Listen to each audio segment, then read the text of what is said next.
یہ حدیث بخاری اور مسلم دونوں میں موجود ہے.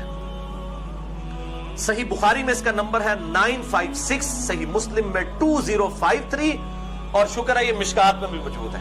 ویسے گل وچ کوئی اور ہے, مشکات میں کم ہی ہوتی ہیں. مشکات میں 1452.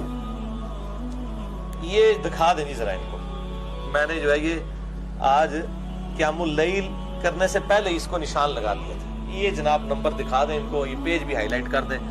مشکات المصابیح میں انٹرنیشنل نمبرنگ کے مطابق 1452 ہے. بخاری مسلم دونوں میں موجود ہے. یہ انڈر لائن بھی میں نے کیے کچھ الفاظ. میں اس حدیث کو بریف کرتا ہوں, پہلے آپ اس کو دیکھ لیجئے. اسی طریقے سے کیمرے میں بھی آ جائے گا تاکہ بعد میں سمجھانا مجھے آسان ہو جائے گا کہ یہ بدعت کس نے شروع کی کہ اس نے جمعے کی نماز کی طرز کے اوپر خطبہ جو ہے, وہ تقریر جو ہے وہ نماز سے پہلے شروع کروا دی. وہ اب آپ سن لیجیے. ابو سعید خدری رضی اللہ تعالیٰ عنہ کہتے ہیں اسی حدیث میں, بخاری مسلم دونوں میں, مشکات میں 1452, کہ عید الفطر اور عید الاضحیٰ کے لیے جب نبی صلی اللہ علیہ وآلہ وسلم تشریف لے جاتے تو پہلے نماز پڑھتے, پھر کھڑے ہو کر خطبہ دیتے اور لوگوں کو اپنی طرف متوجہ کرتے, اور پھر کوئی لشکر بھیجنا ہوتا تو بھیجتے, پھر صدقے کی ترغیب دلاتے. خواتین سب سے زیادہ صدقہ اور خیرات کیا کرتی تھی, اور پھر آپ صلی اللہ علیہ وآلہ وسلم گھر تشریف لے جاتے, اور یہ معمول ایسے ہی رہا حتیٰ کہ مروان بن حکم کا دور آ گیا. مروان بن حکم اسی مدینہ شریف میں جہاں ابو سعید خدری رہتے تھے, یہ مکے اور مدینے یعنی حجاز کا گورنر بنایا گیا تھا حضرت معاویہ کی طرف سے رضی اللہ تعالیٰ عنہ. وہ کہتے ہیں جب مروان گورنر بنا, ان کا جب زمانہ آ گیا, تو ابو سعید خدری کہتے ہیں ظاہر ہے کہ وہ حاکم وقت نہیں, گورنر وقت نہیں نماز پڑھانی ہوتی تھی.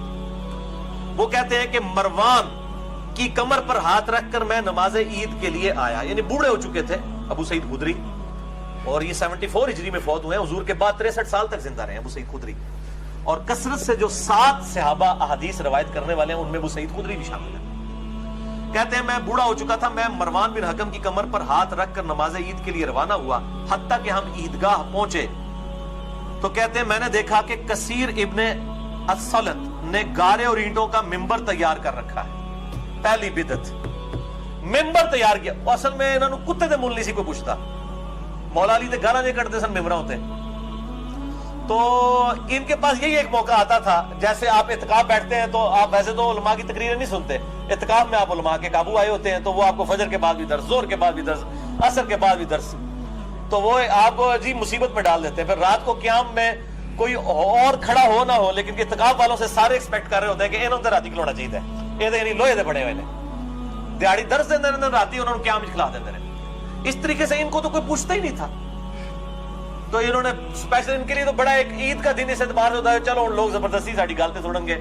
لیکن مسئلہ کیا تھا کہ عید کی جو تقریر ہے وہ نماز کے بعد ہوتی ہے, لوگ نماز پڑھ کے کھسک جاتے تھے, جس طرح ابھی بھی لوگ چلے جاتے ہیں. ظاہر ہے کہ وہ تقریر سننا کو واجب تو نہیں ہے نا, اور یہ تقریروں کے اندر کہتے تھے علی پر لعنت, علی سے محبت کرنے والوں پہ لعنت, ابن زبیر پہ لعنت, ابن زبیر سے محبت کرنے والوں پر لعنت, نعوذ باللہ من ذالک. یہ بنو امیہ کے لوگ, ان کی تقریر کسی موئے سننی سی کسی نے, تو انہوں نے کیا پائی یہ کام کر رہے ہیں کہ تقریر انہیں بعد ہی نہیں سننی, اسی پہلے ہی کر لینے تقریر. تو انہوں نے یہ سنت ہی بدل دی کہ عید کی نماز کے بعد والی تقریر کو پہلے لے آئی. جو میں اتنی حدیثیں بخاری مسلم سے پہلے بتا رہا ہوں کہ صحابہ ترتیب بتا رہے ہیں, پہلے تقریر ہوتی تھی اور جو ہے وہ بعد میں نماز ہوتی تھی, اور پہلے نماز ہوتی تھی اور بعد میں تقریر کیوں یہ شروع ہو گئی, وہ کیا, یہ اصل مسئلہ ہے. یہ حدیث بخاری مسلم کی آگے چلتی ہے. مروان کی کمر پر ہاتھ رکھ کر میں عیدگاہ پہنچا تو میرے سے پہلے ہی کثیر ابن سلط نے گارے اور اینٹوں کا ممبر تیار کر رکھا تھا. مروان مجھے اپنا ہاتھ کھینچ کر ممبر کی طرف لے کے جا رہا تھا. ابو سعید خدری کو, یہ بوڑھے ہو چکے تھے, یہ بیچارے سہارے سے آئے مروان کے, اور مروان بھی بزرگوں کو ساتھ لے کے آیا کہ لوگ کہیں کہ جناب یعنی کہ یہ بھی ساڑھے نال نے. لیکن آج بھی وہ لوگ بزرگ لوگوں کو مہمان خصوصی بنا دیتے ہیں نا, تاکہ ان کی جو چیزیں پیچھے چھپ جائیں. اسی لیے تو حضرت حسین کے اوپر تلوار رکھی جا رہی تھی کہ آپ بیعت کریں, کہ بس حسین نے بیعت کر لی, باقی کوئی نہ بھی کرے خیر ہے. لیکن حسین بھی ڈٹا رہا, انہوں پتا سی کہ میں بیعت کر لی تو آل امیہ اور آل عباس کی بدماش جو ملوکیت ہے یہ دین کا حصہ بن جائے گی. سیدنا حسین کا سٹیٹس باقی صحابہ والا ہے ہی نہیں تھا, وہ کمپرومائز کر لیتے بیڑا غرق ہو جاتا. باقی سارے صحابہ کا بیعت کرنا کوئی معنی نہیں رکھتا تھا جب تک سیدنا حسین بیعت نہ کریں آن دا بہاف آف پروفٹ. وہ نبی صلی اللہ علیہ وسلم کی اولاد میں سے تھے, اہل بیت میں سے تھے. تو یہاں پہ بھی ابو سعید خدری کہتے ہیں وہ مجھے کھینچ رہا تھا ممبر کی طرف. اب وہ بیچارے بوڑھے ہو چکے ہوئے تھے, وہ بیچارے پہلے ہی سارے کے ساتھ آئے ہیں اور وہ اب ان کو پکڑ پکڑ کے گھسیٹ رہے ہیں اور کہتے ہیں کہ میں مروان کو جو ہے مسلح کی طرف کھینچ رہا تھا.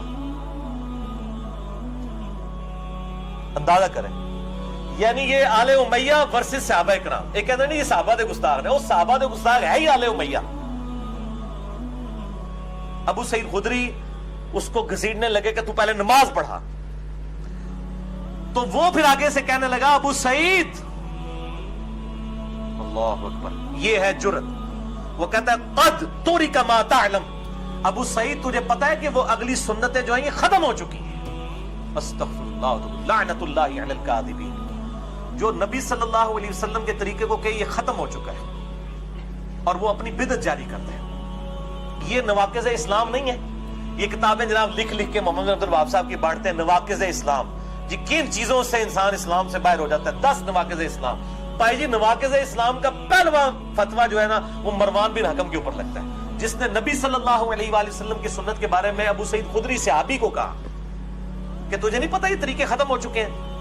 اچھا اب وہ صحابی خاموش نہیں ہوئے ہیں ابو سعید خدری, انہوں نے کہا ہرگز نہیں, اس ذات کی قسم جس کے قبضے قدرت میں میری جان ہے. یعنی میں بوڑھا ہو چکا ہوں, مجھے پتا ہے تمہیں مروا چڑھ دو بندے نو, میری جان اس کے اللہ کے قبضے میں ہے.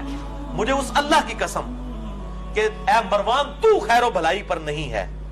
یہ بات آپ رضی اللہ تعالیٰ عنہ 3 بار آپ نے ریپیٹ کی اور غصے سے ممبر سے دور چلے گئے. یعنی ممبر تک پھر اس کے ساتھ نہیں گئے کہ تو نے جو بدعت کرنی ہے اکیلے کر, منو میں مانے خصوصی بنا کے نہ کر.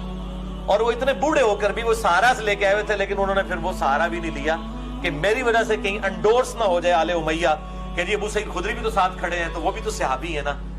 تو انہوں نے انڈورس کر دیا کہ مروان کا عمل یہ صحیح ہے. اور یہ مروان بھی خود نہیں ہے, یہ حضرت معاویہ کا گورنر ہے حجاز کا. آپ اندازہ کریں, بولے اعوذ باللہ تعالی. تو یہ آج کل مطلب فتاوی کمیٹی علماء عرب کی اور نواقض اسلام اور یہ سب کچھ سعودی عرب والے نکال رہے ہیں. یہ نواقض اسلام میں مروان بن حکم کو بھی ڈالے نا, پھر پتہ چلے گا.